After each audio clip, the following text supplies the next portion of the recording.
Shalom saudara terkasih, sangat berbahagia dapat berjumpa dan bersekutu dengan Anda para pendengar. Lukas 6 ayat 44, sebab setiap pohon dikenal pada buahnya.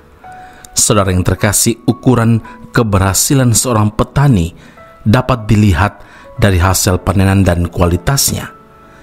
Saat menuai hasil inilah jerih lelah seorang petani serasa telah terbayar lunas. 2 Timotius 2 ayat 6, seorang petani yang bekerja keras haruslah yang pertama menikmati hasil usahanya. Begitu pula dengan kehidupan kekristenan. Seseorang yang dapat dikatakan dewasa rohani bukan dilihat dari seberapa lama ia ikut Tuhan atau seberapa aktif terlibat dalam pelayanan, tetapi melalui buah-buah yang dihasilkan di dalam kehidupan hari lepas hari. Oleh karena itu, Tuhan Yesus dalam Matius 3 ayat 8 berkata, hasilkanlah buah yang sesuai dengan pertobatan. Saudara yang terkasih, Tuhan sangat menghendaki kita menjadi orang Kristen yang bertumbuh dan berbuah. Bertumbuh dan berbuah adalah tanda adanya sebuah kehidupan. Untuk dapat bertumbuh dan berbuah, hal mendasar yang harus kita lakukan adalah menyiapkan tanah hati kita untuk ditaburi benih firman Tuhan.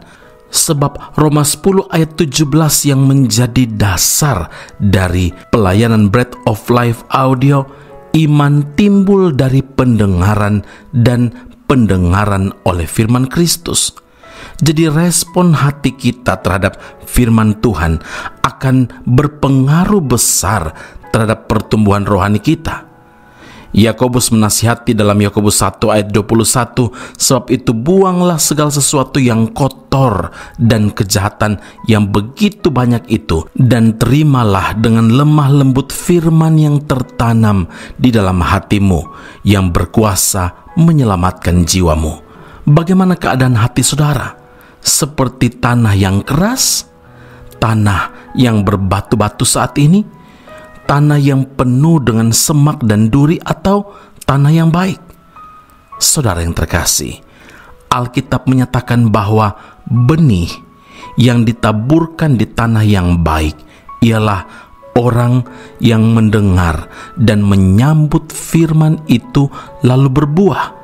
Ada yang 30 kali lipat, ada yang 60 kali lipat, dan ada yang 100 kali lipat. Markus 4 ayat 20. Dan setiap pohon yang baik menghasilkan buah yang baik, sedang pohon yang tidak baik menghasilkan buah yang tidak baik. Tidak mungkin pohon yang baik itu menghasilkan buah yang tidak baik, ataupun pohon yang tidak baik itu menghasilkan buah yang baik. Dan setiap pohon yang tidak menghasilkan buah yang baik pasti ditebang dan dibuang ke dalam api.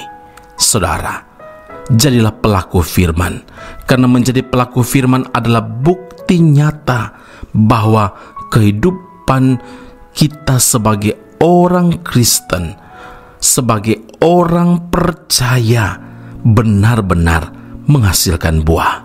Firman Tuhan dalam Matius 3 ayat 10 mengingatkan, menasihati kita, kapak sudah tersedia pada akar pohon, dan setiap pohon yang tidak menghasilkan buah yang baik pasti ditebang dan dibuang ke dalam api. Mari kita datang pada Tuhan dan mengakui bahwa kita perlu hidup melekat pada Kristus Yesus yang adalah pokok anggur yang benar, dan kitalah ranting-rantingnya yang akan menghasilkan buah bagi kemuliaan nama Tuhan melalui dengar, menyambut firman Tuhan, dan firman itu bertumbuh dan berbuah dari kehidupan kita. Amin. Mari kita berdoa. Bapa Surgawi, terima kasih untuk firman Allah yang Engkau nyatakan kepada kami di saat ini. Kami menyadari bahwa kami harus berbuah menjadi orang Kristen itu belum cukup kalau kami tidak bertumbuh. Kami tidak dapat berbuah kalau kami tidak bertumbuh. Kami tidak dapat bertumbuh dan berbuah kalau keadaan hati kami seperti tanah yang kering, berbatu-batu, penuh semak dan duri. Tetapi sebaliknya, Tuhan yang memproses hidup kami, memproses hati kami. Dan biarlah ketika kami mendengarkan firman Allah seperti saat ini, maka benih itu ditaburkan di tanah yang baik, di hati kami yang sudah siap untuk menerima firman Allah dan siap bertumbuh dan berbuah bagi kemuliaan nama Tuhan. Terima kasih Bapa di surga, materikanlah firman dalam kehidupan kami, dalam Kristus Yesus Tuhan dan Juru Selamat yang hidup. Kami berdoa dan mengucap syukur kepada Bapa di surga. Haleluya. Amin. Tuhan Yesus memberkati Anda. Sampai jumpa. Keep on growing and never give up.